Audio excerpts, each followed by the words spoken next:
भारत आज दुनिया की तीसरी सबसे बड़ी अर्थव्यवस्था है, एक ऐसा देश जिसकी जीडीपी ने ब्रिटेन, फ्रांस और जापान जैसी ताकतों को पीछे छोड़ दिया है। दोस्तों, आप देख रहे हैं सनातनी चैनल विश्व गुरु भारत। वीडियो को लाइक करें और चैनल को सब्सक्राइब करें। साथ ही बताएं कि देश की सेना को दीपावली बाउंड 6000 की जगह कितना मिलना चाहिए। लेकिन क्या मज़ेदार विडंबना नहीं है कि इस महाशक्ति की पहचान बनने वाले हमारे कर्मचारी, हमारे सैनिक, हमारे मजदूर आज भी दीपावली बोनस के नाम पर वही पुराना 6600 रुपये लेकर घर लौटते हैं। क्या यही है विश्वगुरु भारत की हकीकत? हर साल दीपावली से पहले सरकारी कर्मचारियों के बीच एक उम्मीद जगती है, शायद इस बार सरकार बोनस बढ़ा दे।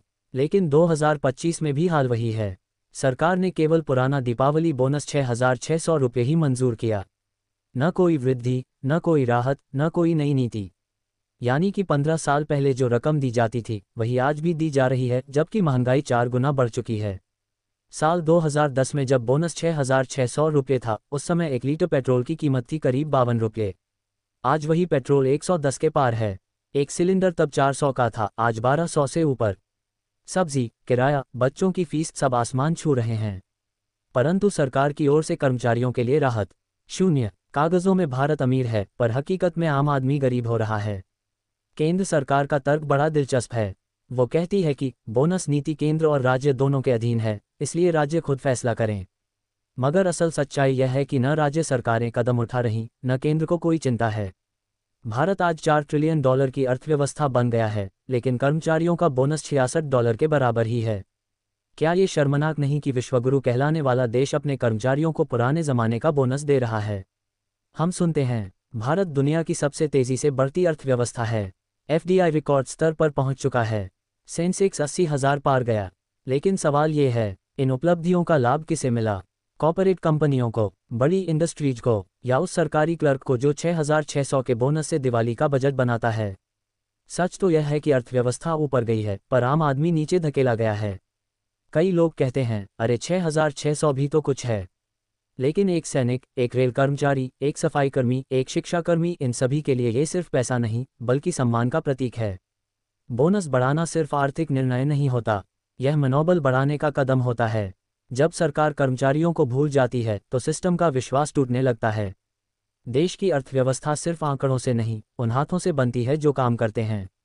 भारत का सैनिक, जो सीमा पर तैनात है, जिसे दीपावली घर नहीं बल्कि बर्फीली चौकियों पर मनानी पड़ती है, वो भी उसी बोनस की उम्मीद करता है जो वर्षों से नहीं बढ़ा।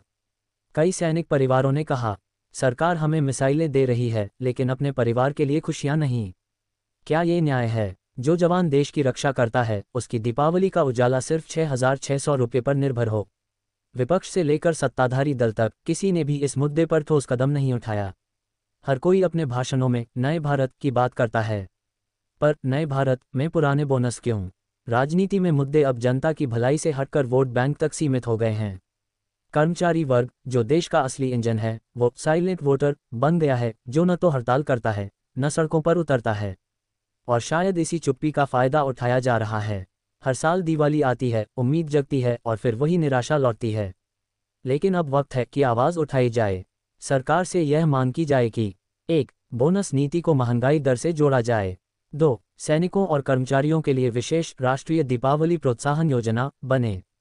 3. बोनस राशि कम से कम 15,000 रुपये तक बढ़ाई जाए, क्योंकि जब देश की अर्थव्यवस्था बढ़ती है तो उसका सबसे पहला फायदा देश के कर्मचारियों को मिलना चाहिए। भारत आज चंद्रयान भेज सकता है, अग्नि 6 मिसाइल बना सकता है, आई ड्रोन से दुश्मन पर वार कर सकता है, लेकिन अपने कर्मचारियों को बोनस नहीं बढ़ा सकता।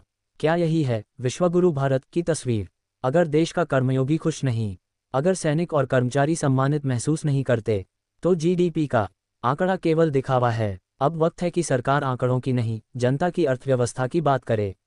दीपावली सिर्फ दियों का त्योहार नहीं, यह मेहनत की रोशनी का पर्व है। और जब तक उस मेहनत को सम्मान नहीं मिलेगा, भारत की असली चमक अधूरी रहेगी। जय हिंद, जय भारत। दोस्तों, आप बताएं कि सरकार को दीपावली बाउंस कितना देना चाहिए।